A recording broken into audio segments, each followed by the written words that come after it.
So this is an Anderson Lil Angel, meaning it's a 24 fret, smaller scale neck, HC2 plus here. Have to clarify, I can't remember. Baby Floyd, meaning there's no locking tuners. Locking tuners up here, no locking nut, primo. Took me a bit to tune it out of the box because it's a floating bridge and all that good stuff. But I'm playing through the Wizard MC2 Mark II, meaning it's the latest. This is the channel 1. Both knobs are pulled on that channel for gain. Gain's about 3/4. Got a tumnus running at about noon to push the front end. And we'll start with a little bit of this. Volume roll back a little bit.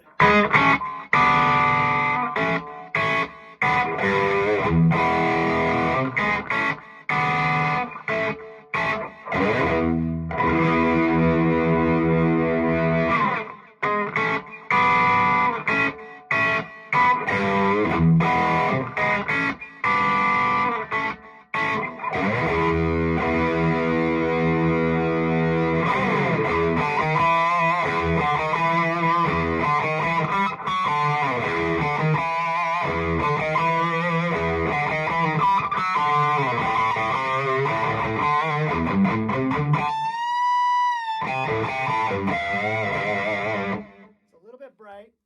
I'm going to bring down the presence just a little bit. See how some of those same riffs sound.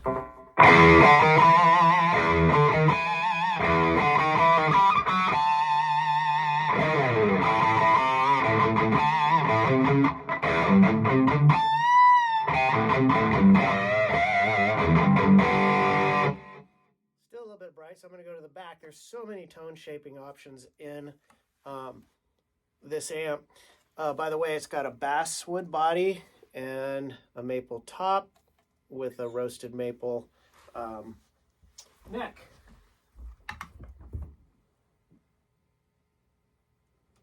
So literally just by taking the bright knob on the back and bringing it up or down, depending on the guitar, there's a lot of tone shaping options. So I brought it down just a little bit. Back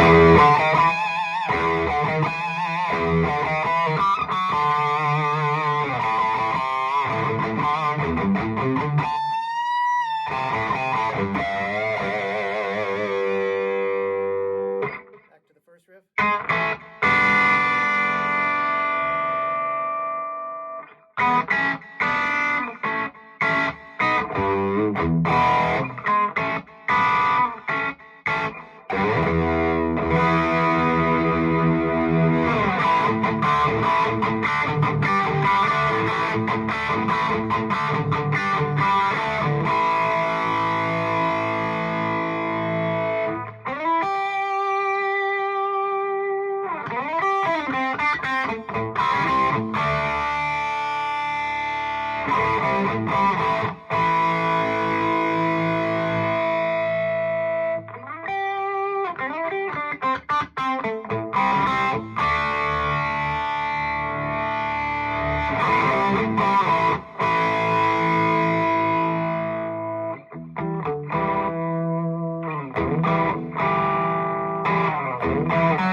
This is channel channel 2. I'm going to do some of the same Van Halen riffs. It's pushed with the tumness. I'll take a picture of the head and the settings. I did change the presence. I brought it up a little bit more with this channel.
Goes.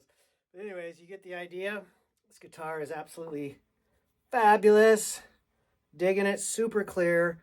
The HC2 Plus pickups are high gain, but still kind of vintage PAF-ish, I guess. I don't know. But yeah, digging the amp. I think I'm going to do a little bit of the same riffs with the Smallbox, just to kind of do a combo review. One thing I will say about the Wizard is you simply cannot... I was going to do a video over the weekend, and it is futile to try and capture the punch that everyone talks about in the room. And I'm making a particular effort to play some of these riffs with this head, because as far as I know, there's really next to none of it on YouTube. Everybody's, really utilizes this head for that punch in a metal context, which is great for that. But this is kind of my wheelhouse and what I grew up listening to. I think Eddie would have really dug this amp. I said it about the hybrid, but this is even more so, as it's kind of a combo between the Soldano. I wouldn't say the Friedman, a little bit of Friedman, but it's definitely more raw, and which is a good thing. I love it. So love the Smallbox too. So I'm going to play some riffs with that. But again, cannot capture what it feels like in the room with this thing. It's just a beast. And that channel 1 I'm really happy with. On the hybrid, for me and my taste, I couldn't make it work for me. So a lot more kind of vintage tones and a little more gain flexibility with the channel 1. And really all I'm using is a tumness with everything straight up. It's a mini tumness. So I'll take a picture of the settings there. And here, between the guitars on the back of this amp, I'm always kind of finding that balance of how much contour, presence, and bright knob to use.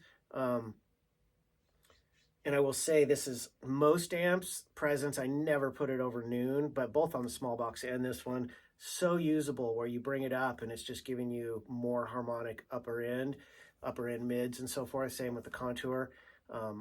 Most amps out there, you start bringing that presence up and it's just ice pick in the forehead. So I'll try the other amp.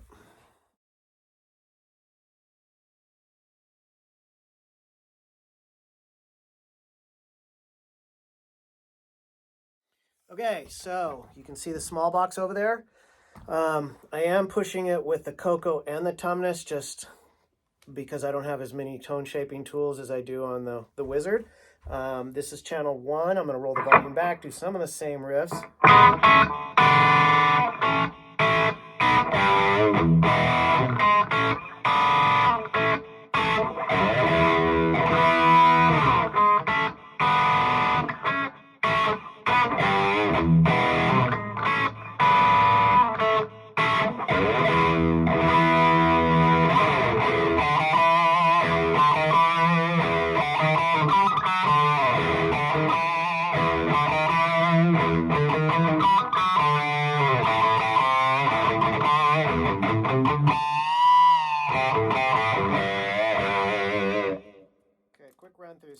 going to use channel 2, same riffs. Actually, just these riffs.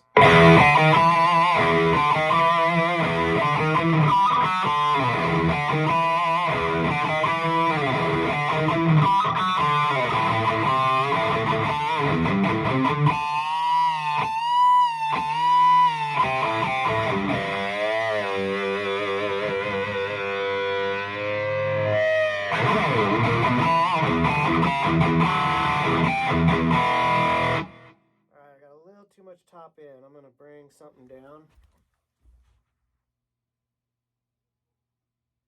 Bring my mids down just a little bit.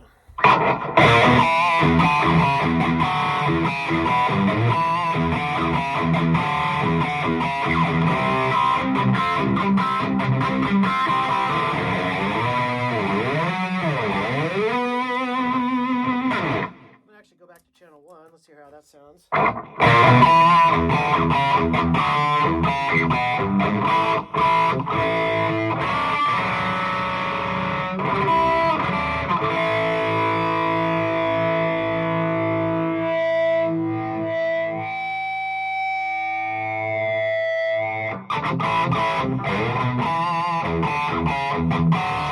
going to goose it a little more with the cocoa. This is still channel 1.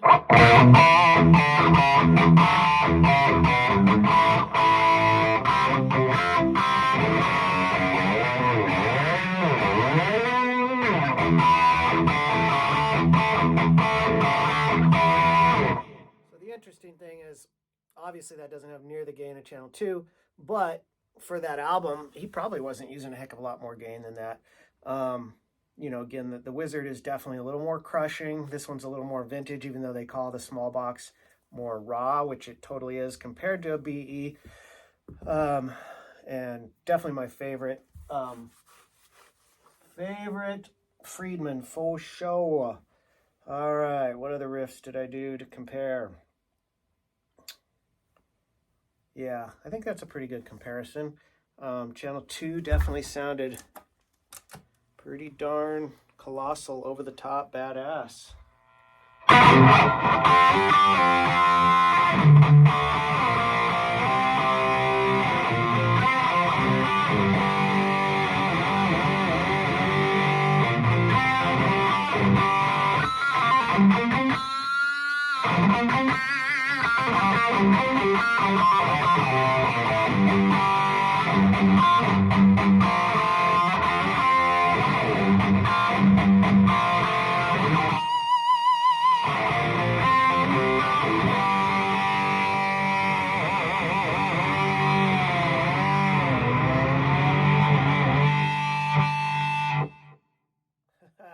Stoked with this guitar.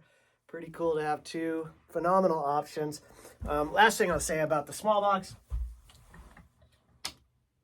is I use that channel 1 more for the telly tones I've been doing for a crunch. And if I want to do the over-the-top hard rock tone, I would probably stick with that. But the current band I'm in is really doing more of the crunch stuff. But of course, it's awesome to come out to the studio and have the option of either one of these amps and be able to walk in the house with my ears totally ringing. Anyways, enjoy.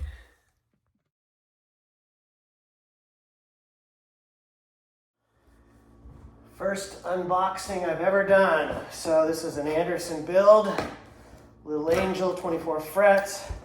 If I don't cut myself in the meantime, probably should do it away.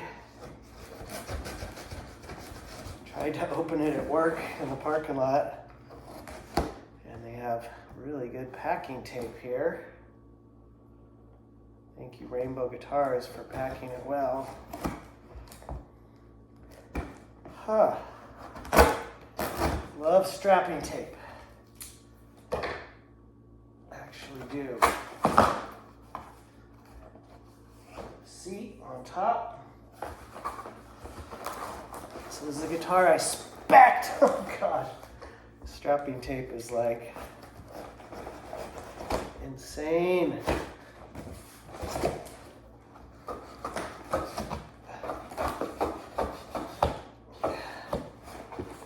Okay. Whew. Heart's beating hard like that. It's a pro gig bag. I get these hard shell cases. I like the double cardboard. Hard shell. Gig bags are great because I can actually use it in a gig. Guess that's why they call it gig bag. Sorry, I'm being a total dork. Oh my gosh, wow. It's a little darker than I thought, which is actually cool. Unflippin' believable. Unbelievable. Roasted maple neck.